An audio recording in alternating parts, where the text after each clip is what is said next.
자, 이제 드디어 3교시인데 지금부터 이제 7주차 과정에 대해서 한번 얘기해 보도록 하겠습니다.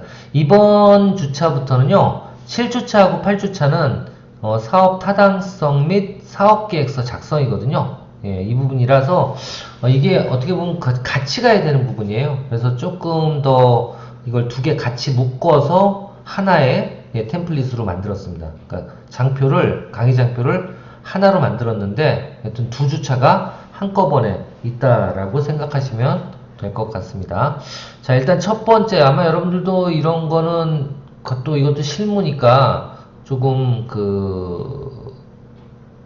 효율적이지 않아요. 여러분들이 알고 계시면 피가 되고 살이 되지 않을까 그런 생각이 드는데요. 사업 타당성 분석이에요. 뭐냐면 어떤 아이템 아니면 어떤 사업이 있으면 그 사업이 진짜 내가 하면 좋을까 나쁠까 이걸 분석하는 거예요. 이게 타당성 분석입니다. 그래서 이 타당성 분석은 여러 가지 툴도 있고 기법도 있는데 어떤 게 있는지 한번 알아보도록 하겠습니다. 알아보도록 할게요. 자, 먼저 정의부터. 사업 타당성 분석 뭘까요? 사업 타당성 분석은 여기 나와 있는 것처럼 고려 중인 사업의 성공 가능성을 분석하는 것으로서 기본적으로 시장 분석, 그리고 기술 분석, 재무 분석. 시장 분석은 뭐예요? 경쟁자 분석, 기술 분석은 기술적인 차별화 요소들 분석하는 거, 그리고 마지막으로 재무 분석, 그러니까 수익성 분석, 비용 분석 이런 것들이 해당이 됩니다. 이 세 가지 분석을 사업 타당성 분석의 3대 요소라고 하는데 저는 이거보다 더 먼저 분석해야 되는 거 여기는 없어요. 제 개똥 철학입니다. 더 중요한 건 그 사업이 내게 맞는가예요. 전 그거 되게 중요하다고 봐요. 내가 하려는 사업이 내가 진짜 열정을 가지고 할 수 있을까라는 겁니다. 그래서 저는 사업 타당성 분석에서 가장 먼저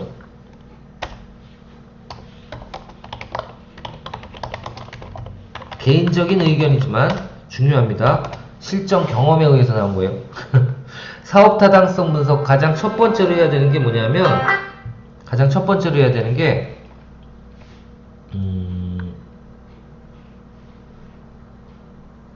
핵심 업무와 나의 관심사예요. 이게 첫 번째입니다. 아시겠죠? 핵심 업무와 나의 관심사. 아시겠죠? 핵심 업무가 있다면 그 핵심 업무와 내가 맞아떨어져야 되는 거야. 예를 들면 외식업은 가장 핵심 업무가 뭔지 아세요? 맞습니다. 메뉴, 밥을 잘 맛있게 만들어야 되고, 그리고 메뉴를 맛있게 만들어야 되는 거야. 그죠? 그럼 이 일을 내가 좋아해야 돼, 나빠야 돼? 좋아해야 돼요. 거꾸로 이런 마인드들 있죠? 외식업을 하는데 외식업은 난 주방은 들어가기 싫은데 주방장은 그냥 호텔 주방장 쓰고 나는 홀만 볼까? 이러면 무조건 망합니다. 그리고 이러면 어떻게 돼요? 그 주방장한테 내가 먹힐 수 있어요. 관리가 안 돼. 진짜입니다. 그러니까 이런 핵심 업무가 내가 좋아하는 일이어야 돼요. 그리고 내가 아무리 일을 해도 힘들지 않아야 돼. 솔직히 다 힘들겠지만 일은. 근데 저도 그래요. 지금도 좀 몸 컨디션이 안 좋은데 좀 강의는 하라면 난 힘이 나. 목도 아파 지금. 물 좀 먹어야 돼. 근데 재밌어요 강의하면. 지금 새벽 12시가 넘는데 지금 강의하고 있잖아 지금. 혼자서. 이거 재밌으니까 하지 재미없으면 이거 못해요. 그쵸? 모든 사업이 다 그래요. 모든 사업이. 그래서 저는 이런 부분들 때문에라도 인턴십이 필요하다고 봐요.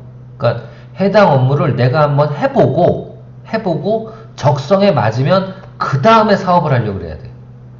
그래서 저는 취업을 하는 목적은 창업을 해봐도 될까 생각하고 동종업종에 들어가는 거, 이게 저는 취업이라고 봐요.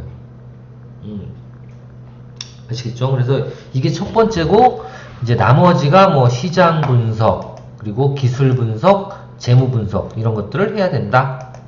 중요한 3대 3대 요소, 3대 분석 요소가 뭐다? 첫 번째 시장, 그 다음 두 번째 기술, 세 번째 재무 분석이다. 그렇게 알아두시면 됩니다. 자, 이렇고요. 그리고 이 사업 타당성과 비슷한데 다른 용어가 뭐예요? 사업 계획서예요. 그죠? 이건 뭐예요? 내가 생각하고 있는 사업을 하기 위해서 조금 더 구체적으로 뭐를 짜는 거예요? 그렇습니다. 활동 계획을 짜는 게 바로 사업 계획서예요. 그냥 머릿속의 계획이 아니라 내가 무슨 짓거리를 해야 되는지 적어 놓는 거, 이게 사업 계획이라고요. 아시겠죠? 사업 계획은 뭐다?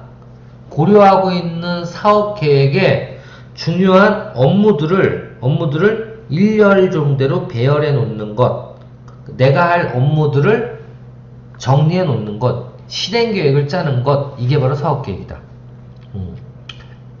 자, 아시겠죠? 그래서 이런 사업 계획을 만들고 그 사업 계획을 정리해 놓은 서류가 사업 계획서다. 예, 서류다. 그렇게 보시면 되고요.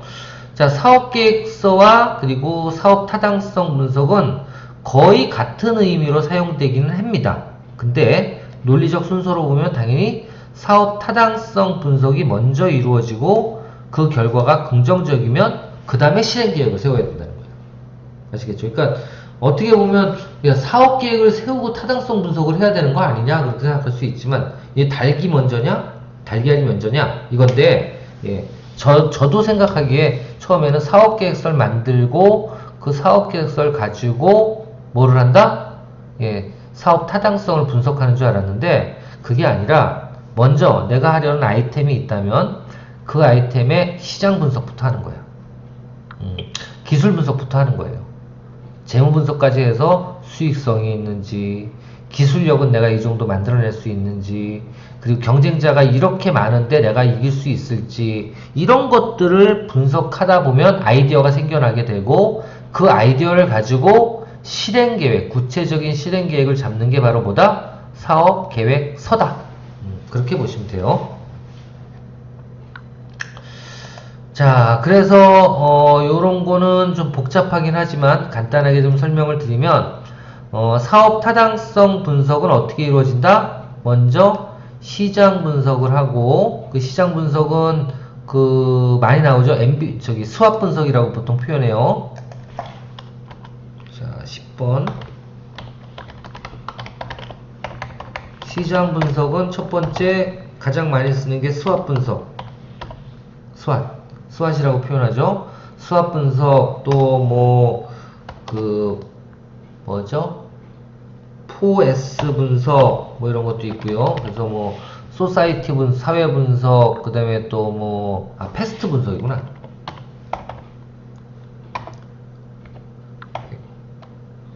패스트 분석, 그래서 뭐 이코노지컬 분석, 소사이어티 분석, 테크놀로지 분석, 폴리티컬 분석, 정치, 사회, 경제, 문화 뭐 분석 이렇게 보면 돼요. 이런 분석이 다 뭐예요? 시장 분석입니다. 자, 이런 거라고요. 그 다음 기술성은 뭐냐면 기술 분석이야. 말 그대로 시장에 있는 경쟁 제품의 기술이 어느 정도까지 있는지. 그러니까 예를 들면 뭐 TV라 그러면 TV가 좀 여러분 우리가 만들기는 어렵겠지만 산업으로 설명하기 쉽죠. TV 같은 경우에는 지금 몇 인치가 지금 대세야? 잠깐만 볼게요.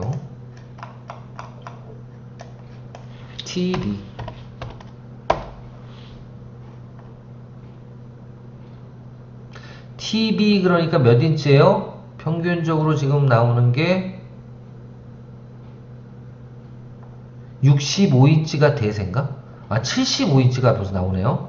그럼 75인치가 최고냐? 몇 인치까지냐? 이런 게 이제 기술 분석이에요. 아시겠죠? 기술 분석하고 나서 또 기술에서는 예를 들면 뭐 규모라든가 또 어떤 쇼핑몰 같은 게 유통업 같은 경우에는 구성 이런 것들 다 기술이에요. 그죠? 이런 기술 분석을 통해서 마지막으로는 손익 분석 그리고 비용 분석 이런 것들도 해야 되겠죠. 자, 이런 게 뭐예요? 결국은 이런 시장 분석과 기술 분석과 재무 분석이 결국은 뭐예요? 이게 소스가 되는 거예요. 이 소스를 가지고 공익성 분석과 그리고 재무제표까지 만들어 보는 겁니다. 그러니까 손익분기점 또 손익분기점이 대부분이겠네요. 예, 손익분기점을 만들고 이걸 가지고 이런 자료들을 가지고 검토 자료들을 가지고 사업 타당성 분석을 하고 거기에 미래 예측을 해서 위험 분석을 하셔야 돼요. 리스크 분석. 그래서 리스크 테이킹 아니면 리스크에 대한 대안을 만들어내고 그런 다음에 또 타당성 분석을 해서 이런 아이디어들을 모아서 이런 타당성 분석 결과를 모아서 사업계획서를 만든다. 그렇게 알아두시면 되고요. 이 표는 시험 문제에 안 나옵니다. 넘어갈게요.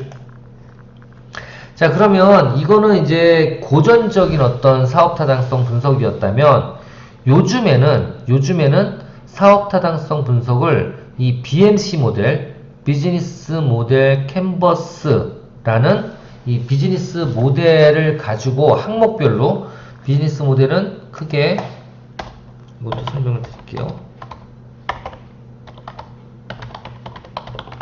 자, 비즈니스 모델은 저 위에서도 한번 다뤄줬습니다. 여기 위에서도 보시면 크게 비즈니스는 기존 사업이 있으면 목표 고객, 그 다음에 신규 사업이 어떤 거고 대안이죠. 그 다음에 키맨, 그리고 키맨 소통 전략. 이게 이제 대안이라고 그랬는데 아니죠. 핵심 사업 모델링이라고 그랬는데 조금 더 들어가면 어떻게 되냐. 자, 첫 번째가 기존 사업의 목표 고객. 목표 고객이 중요한 거예요. 목표 고객이 있어야 되고. 그 다음 두 번째로 뭐예요? 가치 제한이 있어야 되죠. 이게 차별화예요. 신규 제품이죠. 신규 제품이 있어야 되고요. 자, 세 번째 목표 고객한테 어떻게 내 제품을 홍보할 건지 뭐가 있어야 돼요? 소통 전략이 있어야 돼요. 소통 전략이 있어야 되고요. 그 다음에 또 뭐가 있어야 돼요? 소통은 이렇게 할 건데 어떤 매체를 통해서 할 건지 유통 전략이 있어야 돼요. 이걸 매체 전략이라고 그래요. 이게 있어야 되고요. 자, 네 가지 나왔어요. 자, 그 다음에 이제 키맨과 관련된 게 뭐예요? 핵심 역량, 핵심 원소, 핵심 자원. 그 다음 뭐예요? 핵심 파트너. 이 세 가지가 또 들어갑니다. 아시겠죠? 이런 것들을 여기다 나타낸 겁니다. 그리고 뭐예요? 비용, 수익 분석.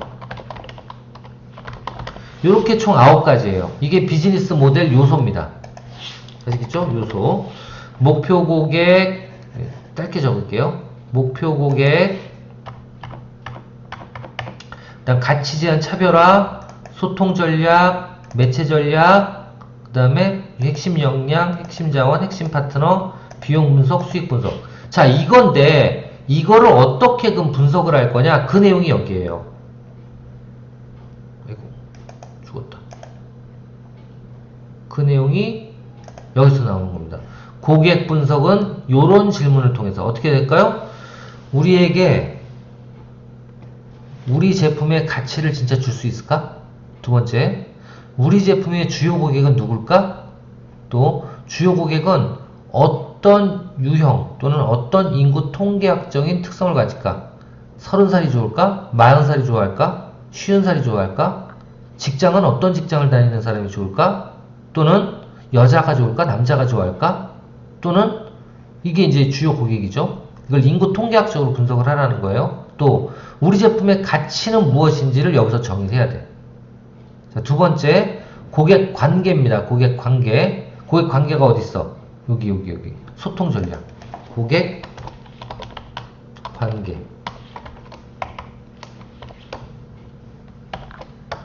고객 관계가 여기입니다.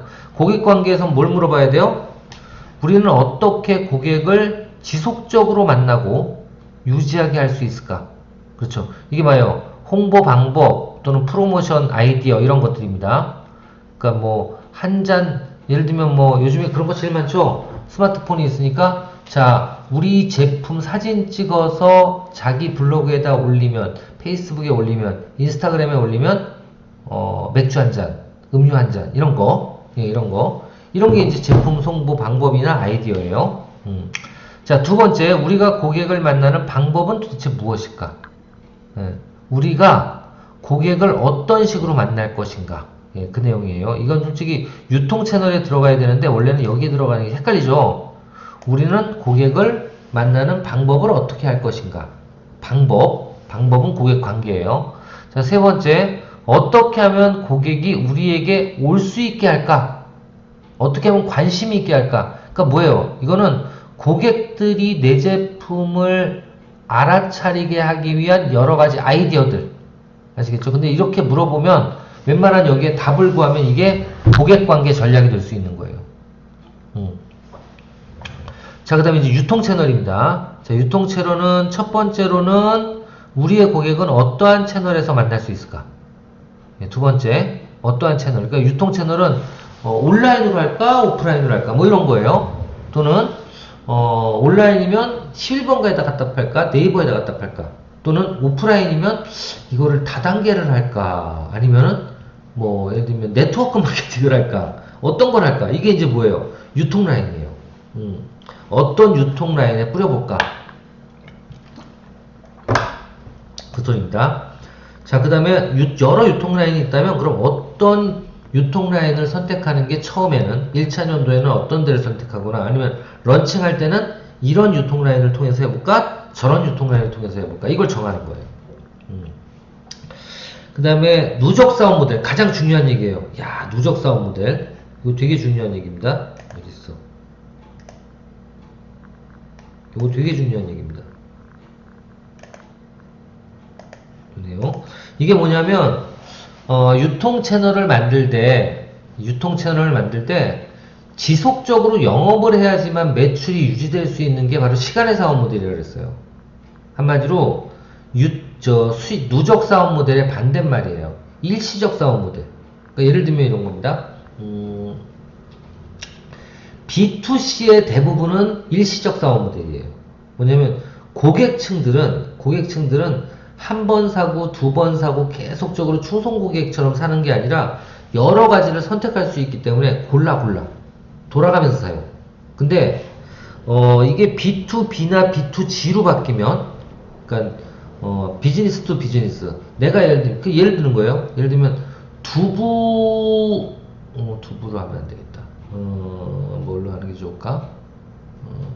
외식업을 하는 게 좋을까요? 외식업을 하는 게 좋을까요? 아니면 외식 원재료인 식자재를 외식업체한테 납품하는 게 재밌을까요? 여기서 재미는 누적 사업 모델이냐 아니에요. 식자재 납품업체는 한번 외식업체, 그러니까 그 외식 그 자영업체를 뚫는 게 어렵지, 뚫은 다음부터는 어떻게 돼? 지속적으로 매출이 발생해야 되게 돼 있어요.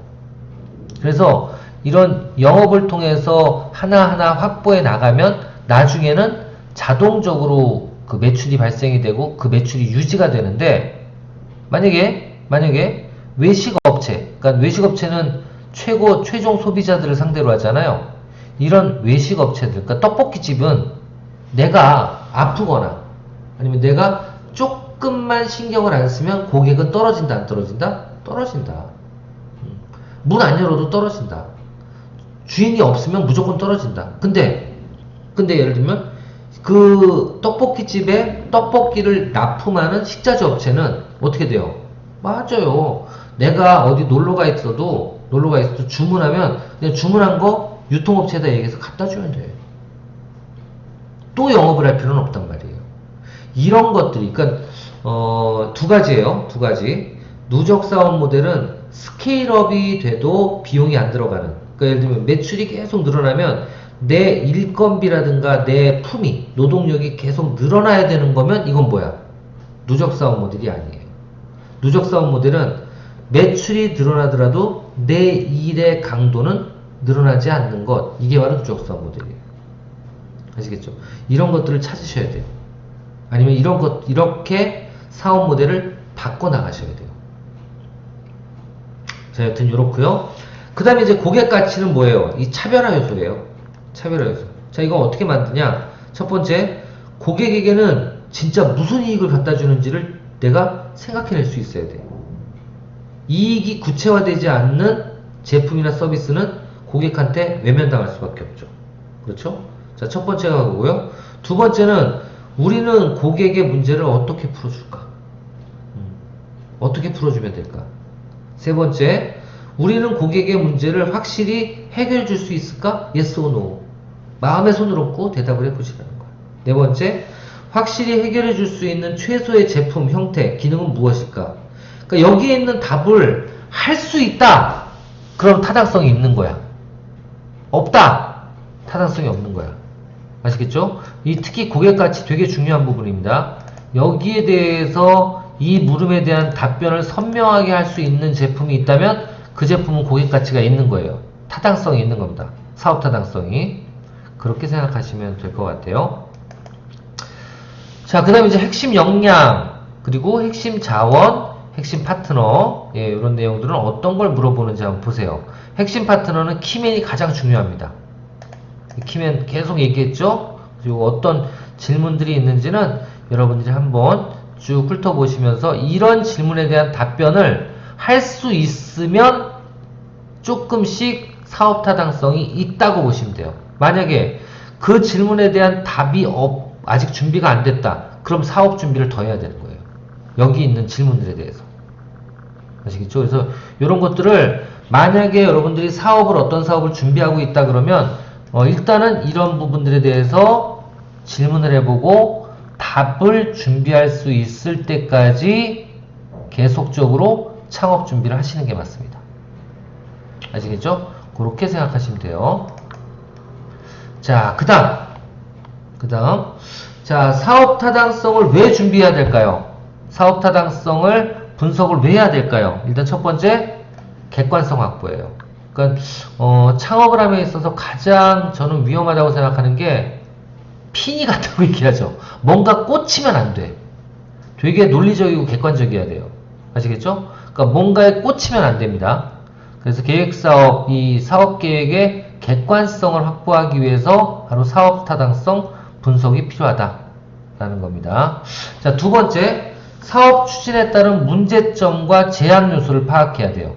그쵸? 그래서 아까 이런 여러 가지 질문을 하다 보면 내가 답을 못하는 그런 문제점이 발생이 될 수도 있고요. 그리고 이거는 이렇게 되니까 내가 할 수가 없구나라는 제약 요소도 발견이 될 수 있어요. 그래서 이런 것들이 다 해결이 되면 사업을 시작하면 진짜 기존의 어떤 그 예측과는 달리 내가 검증이 된 거나 마찬가지이기 때문에 조금 더 빨리 갈 수 있고 안정적으로 할 수 있고 일사천리로 갈 수가 있다.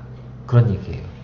그런 게 있고, 그리고 기술성, 시장성, 수익성, 자금 수지 계획 등 세부 항목에 대한 분석을 통해 사업 추진 세부 사항을 점검할 수 있다. 그러니까 한마디로 타당성 분석을 하면서 사업이 구체화되는 거예요.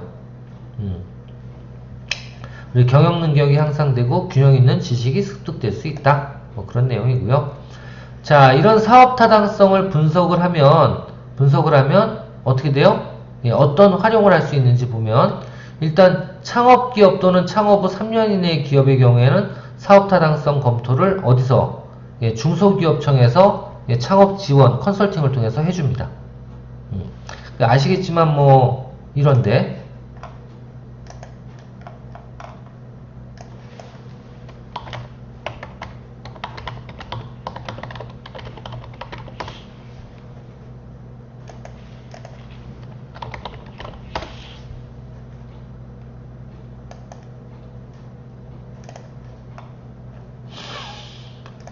이런 소상공인 컨설팅 시스템을 통해서 이런 데를 통해서 소상공인들 같은 경우에는 자신이 하고 있는 사업 또는 예상하고 있는 사업에 대한 타당성 검토를 전문가들이 해주기도 합니다. 무료로. 그래서 이런 것도 있다라는 거 알아두시면 좋을 것 같아요.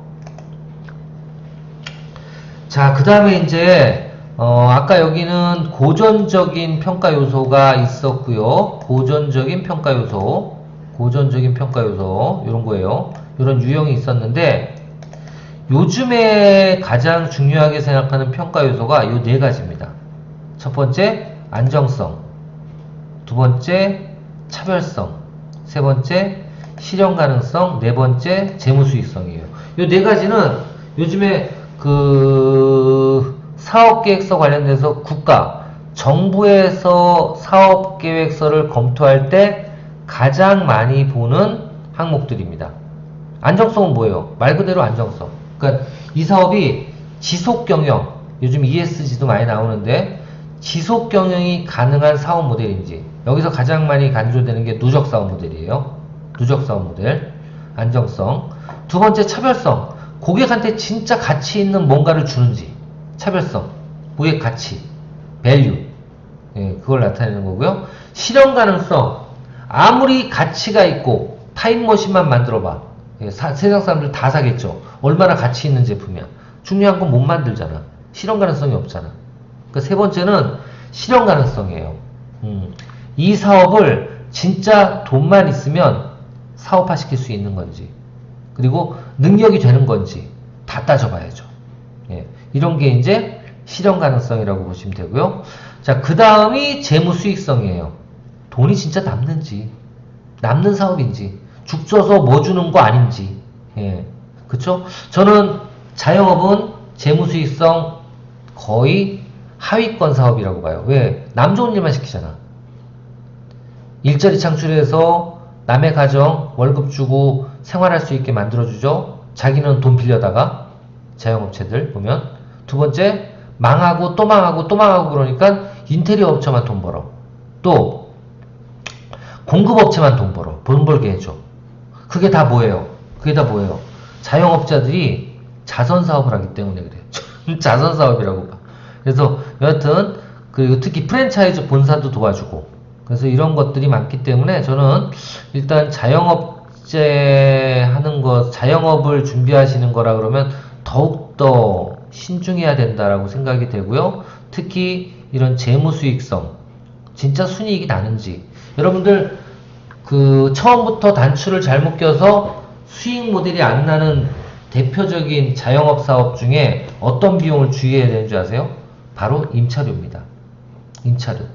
임차료가 전체 매출의 15% 이상을 차지하게 되면 거의 안 남아요. 아시겠죠? 진짜입니다. 그러니까 보통 계산을 해볼까요? 이건 뭐 예를 들면 12 자영업 비용 구조. 첫 번째 뭐가 있을까요? 인건비 있고, 두 번째 임차료 있고, 세 번째 임차료, 인건비, 임차료, 인건비, 또 뭐가 있을까요? 자영업의 비용이라 그러면, 그렇죠, 원재료비, 그 다음에 마케팅 또는 판공비, 판매관리비, 이런 것들이 있고요. 인건비, 임차료, 원재료비, 마케팅, 판관비, 또 재료비가 있으니까, 그렇죠, 수도광열비, 돈 내야지, 수열광열비, 그 다음에 관리비,